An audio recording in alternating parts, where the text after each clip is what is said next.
Salmon! Look, as a bear, this one's S tier, because they're delicious. That's right, they're so delicious. Starting on this side because old school RuneScape mention, hello!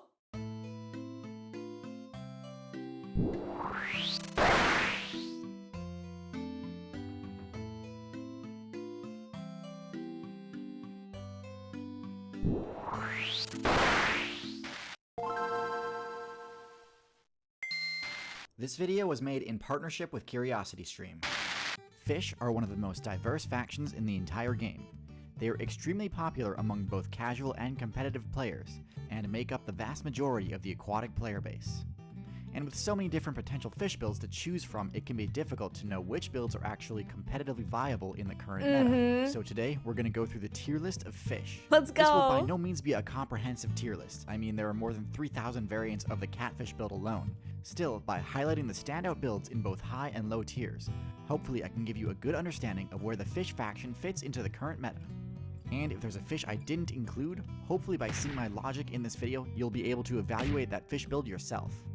Oh, also, quick disclaimer, since I've already made a shark tier list, I'm omitting sharks from this video. I still need to watch that one as well. Before we dive into the tier list, first I want to give you an overview of the abilities commonly found in the fish faction, as well as some background on the history of the fish build. So the basic fish build doesn't have much in terms of unique perks or abilities, which is actually great as it means that each player has a lot of room for customization.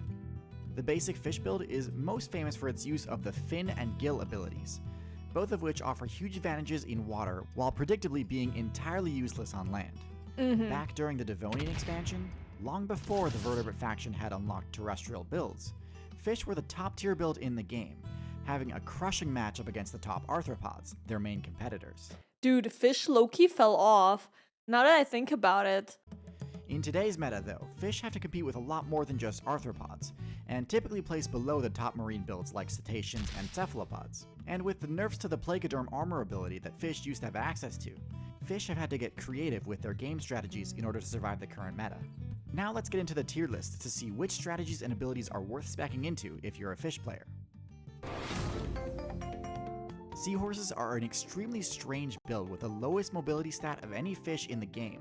This mobility stat is due entirely to their strange choice to spec into the prehensile tail ability at the cost of all but one of their fins.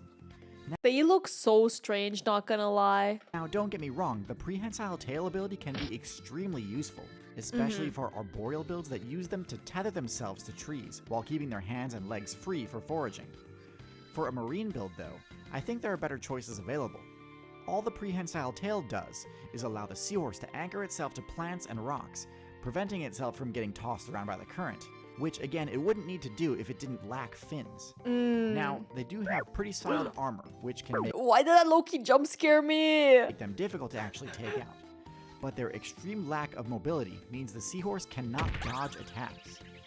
This leads them to getting smacked around by any player who feels like Dude. it, even ones without any special combat perks. And with their best matchup being against Plankton, to me there's no way the seahorse places any higher than F tier. Whoa, F tier. But I'll be honest, after seeing them being thrown around by other fish, I can kind of see it. The only place I've ever seen a seahorse was as a kid at an aquarium or something. That's when I saw one in real life. And obviously there wasn't other fish throwing it around then. And, you know, after that experience, I never thought about seahorses ever again until watching this video. So kind of makes sense that I had no idea how weak they actually are. But I will say, they might be an F tier, but to me personally, they are also an F tier, but they have a hella cool and interesting and unique shape. You gotta give them that. Oh, sunfish? Also in F tier we have the ocean sunfish. I only know them from Animal Crossing. This probably isn't too shocking given that the sunfish is famously bad at defending itself. But for those unaware, the ocean sunfish has the highest HP stat of any fish in the game and relies on its giant size for protection. Similar to the seahorse, the sunfish's other stats are all extremely low, and because of this, the sunfish gets bullied hard by many of the common marine threats, both large and small. They get torn to bits and tossed around particularly badly by the mammalian player base. Sea lions and orcas in particular love flexing their superiority over the largest fish build in the game. But the sunfish has another huge weakness: parasites. See, the sunfish has soft, mucus-coated skin instead of the scales traditionally used by fish players. This makes the sunfish more vulnerable to parasites, which unfortunately means that even the best sunfish mains have to play while suffering from a wide variety of debuffs from Dude, sunfish can't catch a break. I feel kind of bad for them, not gonna lie. parasite infestations. The sunfish players often solicit the help of support mains like Varas and Shrimp to help cleanse themselves, and may even sit at the water's surface to give bird mains the chance to attack the parasites. Oh. The gigantism strategy is usually a pretty reliable strategy for avoiding attacks. Elephants, whales, hippos, and rhinos are generally safe from attacks once they reach their max size. However, I think in order to make the strategy work, you need to actually be able to strike back to discourage repeated attacks. Otherwise, you're kinda just a damage sponge and will have your HP slowly whittled down, as we often see happen to the sunfish mains. So because of all these vulnerabilities and over-reliance on support players for help, I have to place the ocean sunfish in F tier. Unfortunately, I have to agree. Based on the facts that we just heard, it seems like they're a bad class to pick for your first playthrough, you know? Flying The fish! flying fish is a build with an extremely unique playstyle centered around maximizing mobility. I think in a video game, the flying fish would be pretty fun to play. It feels like the mobility would be amazing. By putting a huge amount of evolution points into their fin trait and mobility stat, they've actually gained the ability to glide through the air for surprisingly long distances. This is useful as an escape option when being attacked by a larger fish player. However, as unique a move as this is, I actually think this is a pretty poor strategy overall. Being airborne might put you out of range of an attack from another fish, But birds. it's by no means a safe position, and in many cases is actually seriously disadvantageous. Without any way to dodge attacks midair, flying fish are extremely vulnerable to bird attacks, which kinda nullifies the benefit of escaping an aquatic pursuer. You just know that bird was waiting for it. And in addition, with no way to change direction midair, it's actually not that difficult for said fish player to just intercept the flying fish's landing. So Oh my gosh. overall, not that useful of an ability, tacked onto an otherwise unremarkable build. Again, very cool. Very unique look, but I gotta agree that they're probably not the greatest. Definitely better than the other two, but yeah. Salmon! Salmon! Look, as a bear, this one's S tier, because they're delicious. That's right, they're so delicious. Also in D tier we have the salmon family, which includes the fish builds like the trout and the char. This build actually has some pretty impressive stats, with high mobility being pretty much required in order to withstand the constant rushing flow of the rivers that they use as their respawn points. Similar to the flying fish, this playstyle is also highly vulnerable to disruption from non-aquatic players. As impressive as it is that salmon and trout mains are able to make these insane jumps, the sad truth is that the thing that they're most well known for is being an easy source of XP for carnivore players. So sick. Bears catching fish will always impress me. Now, this jumping ability is also useful for attacking flying builds midair, but the salmon's power stat isn't quite enough to be able to take down anything that isn't far below their weight class. Hi guys, if you're enjoying this video, don't forget to like and subscribe. Thank you! At the bottom of C tier, we have the catfish, one of the tankier builds on this list with a bulky yet versatile stat spread. A lot of players undervalue the catfish and see it as low tier trash due to it being a bottom feeder, not realizing that they've actually got a few decent unique abilities, most important of which is their venom, rather than speccing their fin appendages to do things like flying or flexing. The catfish build spec'd into fins that have barbs on them, which can deliver a venomous sting. While their venom usually isn't able to deal lethal damage, it's still a decent defensive ability. It does have its weaknesses though, particularly to long, disjointed hitboxes, such as the spear-like beaks of some bird builds. Nonetheless, the catfish is still a reliable and easy to play build, being omnivorous and able to gain plenty of XP simply by digging through the mud for scraps. Also in C tier we have the archer fish, the only fish build with the ability to use a ranged attack. That is cool. I must say I've never seen that, other than earlier in the intro as well, of course. But I think that's a pretty sick ability to have. This projectile deals essentially 0 damage, but it's by no means useless. This projectile has high knockback, making it excellent for pushing players into vulnerable positions.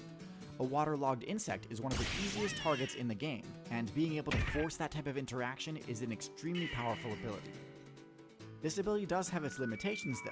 As is the case with most projectiles, this attack is unusable in the water, meaning that the archerfish doesn't really have any good moves for PvP against other aquatic players. I think the biggest weakness of this playstyle though is the position that you're forced into in order to make use of your projectile weapon. Being near the surface of the water leaves you vulnerable to both attacks from below and above, and with no defense against either, the archerfish is a high-risk, decent reward build. I see it. I can see that. In B tier, we have the builds that are generally solid picks, but lack any truly overpowered abilities. First is the bass, the poster child for the phrase, big fish in a small pond. With solid stats and the ability to grow larger than most other freshwater lake fish, the bass can easily dominate their local scene, even to the point of depleting the area of resources by gobbling them all up. Their generalist nature and large jaws mean they can prey upon just about anything, from smaller fish to crustaceans to even builds like frogs and alligators. While there's not that much that's flashy or unique about this strategy, there's no denying that the bass is a consistent threat in the pond meta, and I consider them the gatekeepers of the higher tiers.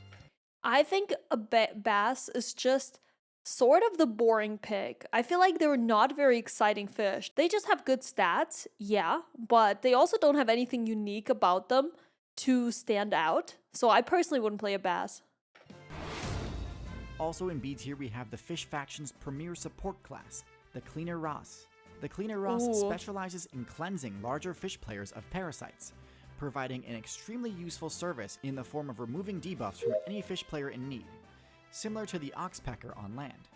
Parasites are a major threat to fish players, so it's no surprise that oftentimes even top tier builds like sharks will add Cleaner Ross players to their party.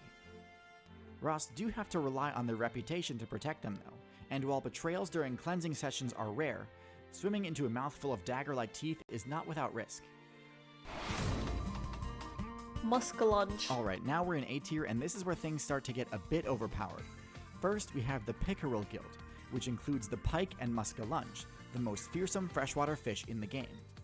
These vicious fish builds are highly aggressive and attack anything in or around their domain, from fish to birds to mammals and even humans. Their powerful jaws sport sharp crocodile-esque teeth, which deal serious damage and grip their target, preventing their escape. But it's not just about power with these fish. Their slender body and camouflage allow them to easily hide in cover, waiting for the perfect ambush opportunity. And unlike trout, when these fish jump, it's not just to clear an obstacle. They jump to attack. Their only weakness is a slow growth rate and long respawn timer. But even at low levels, these fish are adept hunters.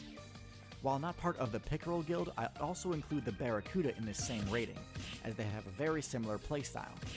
These are pretty badass, I'm not gonna lie. They look cool. Giant size is not a requirement to be a high-tier predator though, as exemplified by the next build on this list, the Piranha. I'm surprised the Piranha is that far up. But I guess it makes sense. They kind of have a reputation of being sort of dangerous. Piranhas are one of the best, if not the best, example of how with the right combination of special abilities and team strategies, size genuinely doesn't matter. I also really love how they look. I don't think I've ever looked at piranhas in detail, but these ones look super cool. Their special ability, Feeding Frenzy, boosts Piranha Shoal DPS to one of the highest in the game, able to absolutely melt through the HP of even the tankiest targets. In contrast to the salmon and trout, because of their favorable matchup against larger players, piranhas are the only fish build on this list that I think actually make great use of its positional advantage in rivers, as many mammals and birdmains will be forced to cross your territory over the course of their playthrough and fall victim to your frenzy attacks. Their main weakness is a lack of defensive capability, meaning that they can still be easily one-shot by other predator players. The next build on this tier list does not share this weakness. Lionfish.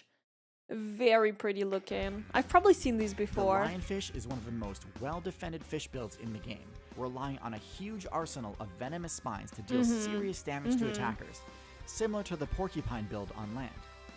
Because of this, the lionfish is an infamously unpleasant target to attack, and most predator players tend to either ignore or actively avoid them. While their other stats are quite low, this certainly hasn't stopped them from rising to dominance in their home server of the Indo-Pacific. Lionfish are also generalists who gobble up anything that their low mobility stat allows them to catch, which can quickly deplete a server of its resources. And because of their quick respawn rate, lionfish have rapidly spread to other ocean servers without much pushback. Lionfish are by far the coolest one we've seen so far. I love that they are really strong, have amazing stats, and they look super sick and eccentric. I love that. So far, definitely my favorite. At least until they reach the tropical Atlantic. See, there is one fish build that has been able to consistently take down lionfish, and once I show you how broken some of their abilities are, it'll be easy to understand why. We've got 2 more builds Eel? to showcase in S Question tier, mark? but real quick, I just want to point out that this is the longest video I've made so far, and took a huge amount of time and resources to produce. So if you're enjoying it and want more content like this, please do consider subscribing. Yes, please subscribe to TierZoo. The videos are honestly amazing quality, and I'm enjoying them a lot. So go and subscribe. Thanks. Eel, I was right. The moray eel is one of the most uniquely powerful fish in the game, with a set of strange yet highly functional abilities and well-placed base stat allocations. So first, their stats.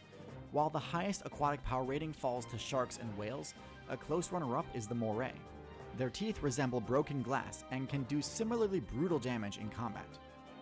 Their mobility is surprisingly high for a fish that lacks pectoral and pelvic fins, but in addition to having great maneuverability in the tight spaces of a reef, they're capable of some pretty impressive bursts of speed too. Their stealth may seem low due to their vibrant coloring, but honestly, bright colors are everywhere in reef servers, so they don't stick out too much.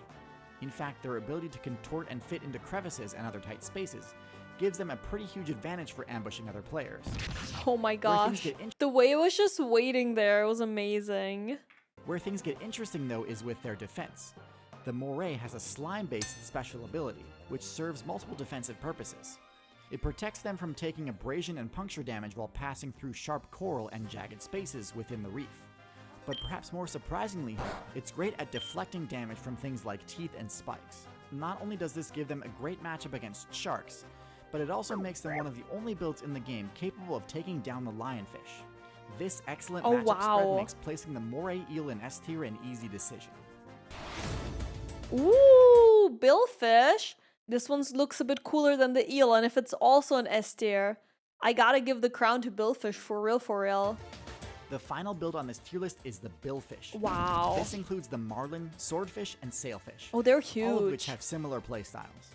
This group is top tier for 2 reasons. First is that they have the highest swim speed in the game, beating out not just all other fish, but also mammals and birds. In addition to having unmatched speed, their large dorsal fins allow them to make tighter turns than most fish too, making them extremely good at chasing down prey. Their most unique trait, however, is their bill, one of the strangest offensive abilities in the game. Literally a sword. Useful for both slashing and stabbing. This attack is one of the few in the game able to hit multiple targets at once. This makes it excellent for countering the ubiquitous safety in numbers strategy many fish players adopt. And since the billfish hunt in packs, they can rack up insane kill counts, rivaling the hunting prowess of even a pot of dolphins. With busted stats and a signature move that's both flashy and downright broken, to me there's no question that the billfish is the most overpowered fish build in the game. Regardless of where your favorite fish build falls on the tier list, one thing's for sure. Adaptation is key to survivability in the current meta, and it's important to always be exploring new strategies to stay ahead of the curve. Hell yeah. I will say my favorite will definitely be the billfish, just because it's spec'd into cool looks and cool abilities, and I think that's the most important part. I mean, look at seahorses. They spec'd into cool looks, but then they're kind of useless in terms of combat, so yeah, you really gotta give it to the billfish. They're super cool.